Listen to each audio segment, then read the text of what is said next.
Should bad weather be enough to blow an economy off course? Should bad weather be enough to blow an economy off course? The Chancellor of the Exchequer said the fall in GDP was driven by terrible weather. I think that what I'd like to see, I used to run manufacturing companies, in fact I worked in 2 that exported worldwide.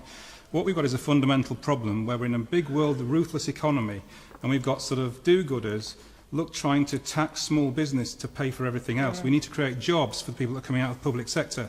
So what we've got to do, we've got to do 3 things. One is we've got to look at our tax situation, which is relatively high. Nobody puts money into the UK when they can put it somewhere else and get a better return. Fundamentally, if you lower the tax, you'll get more investment in this country. Number 2, we've got ridiculous health and safety laws and employment laws. You can't sack people that are no good. What employer would grow a business when they're going to get taken to a tribunal? I've been taken to a tribunal by a serial litigant. So get this legislation sorted out. Get the tax thing sorted out relatively compared to the rest of the world. You know, I worked over in America, in Singapore. Taxes are 7%, 5%. Our VAT is 20%. I wish that I've never heard this discussed on Question Time before. You need to look at the fundamentals, stop blaming each other, and start getting some core things back into the economy. Well, Vince Cable actually announced today a package that deals with exactly that.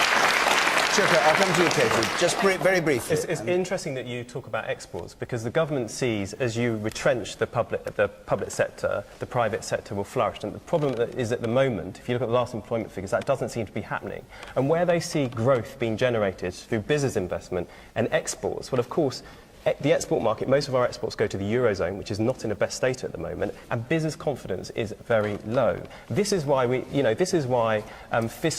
putting in fiscal stimulus measures like reducing VAT temporarily, which is what the last government did, to inject money into the economy, to reduce taxes, as you said, is one of the ways that we tried as the last government to grow the economy. We also had other measures which will help producing jobs for young people. You said, could you reply briefly? I'm sorry, David. It's okay. Just on what was announced today, and whether that satisfies you.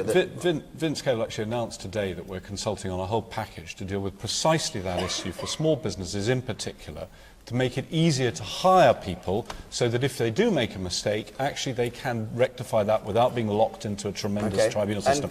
We've also got the deregulation agenda, so we're actually the first government ever to say every regulation that comes in has got to be matched by regulation going out. We've got the green growth agenda, so we're actually encouraging a lot of low-carbon energy, which is going to... We've got to make room for other people. Katie Hopkins, please. I work with small and medium-sized businesses every day, and I believe they are very much the human heart of this economy, and I completely concur with everything you have just said. Tax, we need clarity on tax for businesses in the medium to longer term, so they know what tax they're facing. Lower tax than the moment. Secondly, I'm going to finish. Yeah, go on. Secondly, I'd like little Cleggy Poos and Cameron sit next to each other with a piece of A4 paper each and write me down a list of the laws they're going to take away to free up some of the issues that we face as small to medium-sized businesses. Okay. Harriet Harman's Equality Bill, Time to Train,